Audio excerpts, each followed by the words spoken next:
Hey guys, thank you for keeping it locked right here at Vibus with Cheryl Teh and myself, Jay Walia. Now, we see a multitude of inspiring individuals who wear numerous hats in different areas of their lives, and today we're sitting down with yet another. Cheryl Teh is a full-time knowledge management practitioner and the chairperson of the Philharmonic Society of Selangor. Highly accomplished, Cheryl leads the society's community choir as they produce vibrant, exciting annual shows to support charitable causes. Now, with the festive mood creeping up on us, the Philharmonic Society of Selangor will be staging a special production, and we sit down with Cheryl now to find out more. Welcome to Vivas, Cheryl. Thank you very much. Thanks for having me on. Thank you. Now, you certainly wear very different hats. Can you tell us, how does a knowledge management practitioner wind up as the chairperson of a choir? Well, actually, I do it both because I'm still working as a KM practitioner, but my role with the society is actually a voluntary one, as chairperson and as the choir director. I've always had music in my life, so that's how I've ended up in this line as well. All right. Yeah, I guess. And how would you say, growing up as a kid, you said you always had music in your life. Tell us a bit more about that. Well, my mom's a music teacher, so so yes. I've started music when I was very young. My mom taught piano, so I watched her teach her students, and then when they go off, I would start plonking on the piano. So I started off playing the piano, then the violin, and then I picked up the viola along the way as well. Wow. Wow. Yeah. And was it true that your parents drove 2.5 hours from where you all were living to where you were studying? Tell us a bit more about that. Yes, my parents are really committed. I mean, I have to admire them, right? Because we used to live in Timalo, Pahang, so those days it was a 2 to 3 hour drive one way before the highway was built. So they used to bring me down for music lessons every 2 weeks to KL. Wow, and how long were the lessons actually? The lessons only like an hour, right? Okay, so the journey that took longer. Exactly, yeah. That's dedication right there. Yeah, very dedicated. And Cheryl, did you always know that music was going to be a big part of your life, or you were going to have a career in music? No, definitely not. I used to tell my mom, I wouldn't want to be a music teacher, never, but here I am now. So never say never, yeah. But music's always been there. Yeah. It's been a friend, it's been a companion all throughout my life, Wow, and being surrounded by so much music, of course, you had your parents as well there. But who were some of the musicians that you looked up to growing up? I listened to many musicians, so I wouldn't say there's one particular musician that I would look up to. Was there a certain music style that you really loved? I listen to older music because I listen to music my parents listen to, right? That's what we do. But when I was 14, I was in a production with the Philharmonic Society of Selangor, and that was my first introduction to actually a show, Broadway style show, and it was Guys and Dolls. So that was quite a pivotal moment in my life. I went, wow, this is amazing, So it's not like these days people are very exposed from a young age, but those days something like this was very special. Yeah. And now you're the actual choir director, so you've come a very, very long way. It's come a full circle almost, I feel, yes. Sometimes it's, funny how the world works like that. But what are your views on the role that music and the performing arts have in education? So now our choir is a community choir, and we accept people from all walks of life without experience even, so there's no auditions.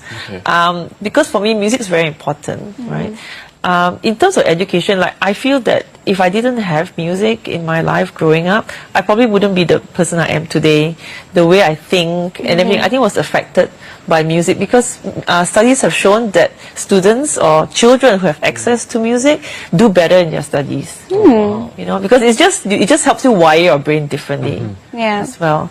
So I'm very much pro music in the education system in schools and for adults as well.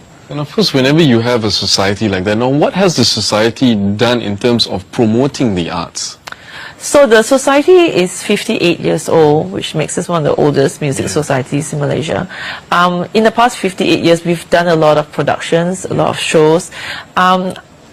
In the earlier days, I wouldn't say older days, earlier days, I would imagine that, they would have given opportunities for audience to come and watch a live show that wouldn't have been there. In recent times, we do a lot of concerts. Of course, now we have a lot of competition. A lot of people do concerts and shows. But in the programming that I do, I try to introduce new music to the choir singers. Music that is not maybe mainstream, new composers, new styles, new genres. And especially now, even bringing back some of the older music, you know, you might be surprised how the younger generation doesn't know a lot of the good music from the earlier days. The good old days. That's as right. people say. But is it really difficult though? Because given, you know, you're dealing with younger and younger, you know, members of the choir coming in itself, you know, is it difficult to get them to sort of be in tune with newer music, maybe music that they don't really listen to? So we have a very wide range of members. Our members range from from teenagers to the 80s, to 80 Wow. plus. Yeah, the majority of them are more in their 50s, 60s. Yeah. So we do a lot of old music because old music is, well, not old music, but you know, music from that generation was the best music actually. That is a very, very kind of long, wide age gap It there. How is. do you kind of reconcile everybody to, you know, following the same? I don't do a lot of new music per se. We might but for our show, we have two types of shows. One is music for movies and musicals. So for example, this year in our earlier show, we did the medley from Frozen. Ooh. So that's modern, that's new, right? But at the same time, we also do music from like the Beatles, for example. You know, so a mixture. So it gives chance for all generations to experience different type of music. I don't think anybody can say they dislike the Beatles, Yeah. really, no Some matter people what don't age. know the Beatles. That's my concern. wow. Or Queen, or you know. That's a genuine concern right there itself. But you know, given that, you know, being the choir director, of course, you know, managing the choir, the musical aspect of it is one thing, but also the running of the choir and the society is another thing Yes. altogether. How would you say your experience from the corporate line has helped in the running of the society? It has definitely helped a lot in how we manage our productions because the society is run by volunteers. Yeah. So a lot of societies and non-profits are born out of the love and passion of one person or two people, right? Who might have a passion for a certain topic, but not necessarily the corporate experience. Yeah. So I was able to bring in the corporate experience that I had, you know, so how we are organized. We've got things down into like KPIs. We've got, you know, our for when we do a production, we have a list of things we need to do. You know, we break it down. Like, so Very everything's very organized. organized. So there's a process to it. We have to process everything because then it's easier for people to manage it as well, and for us to keep tabs on it. Yeah, because we all have day jobs as well. Yeah. So time is of essence. Juggling the time as well. Yes. Yeah. And speaking of time, it's that time of year again, you know, where there's Christmas trees going up, there's the songs, jingle bells everywhere, Yuletide and cheer. the choir will be presenting a special festive production soon. Can you tell us a little bit more about that? So it's called Songs for the Season. Okay. And we'll be performing 4 shows at the Damansara Performing Arts Centre down in Damansara Perdana next weekend, actually.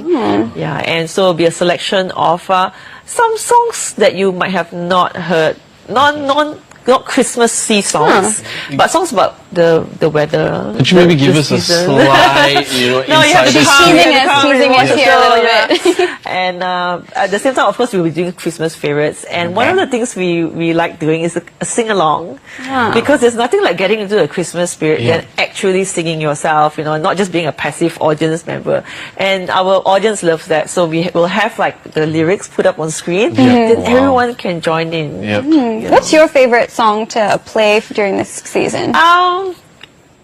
I think for this group, I like the 12 Days of Christmas because there's a lot of actions. We give you actions for all, you know, the 12 Days of Christmas. Yeah. The different, Okay, that's something to look characters in it. forward It's to. getting in not just your voice into it, but the Yeah, entire you system just as your well. whole system into it, Yeah. and then you start to. I mean, I've heard people come out of the show going like, it finally feels like Christmas is starting. Brilliant. Or And the you know, season just starting. to finally recap, you know, where can everyone get more information about the show? So they can go to our Facebook page, the Philharmonic Society of Selangor. You can go to the DPAC website to get the tickets as well. So it's dpac.com.my. Yeah, those are the Cool, we places have that- the Facebook page up on the screen right now. Thank you so much, Cheryl, for sitting you. down with us on our 500th episode. Wow, Yeah, thanks for brilliant. having me on.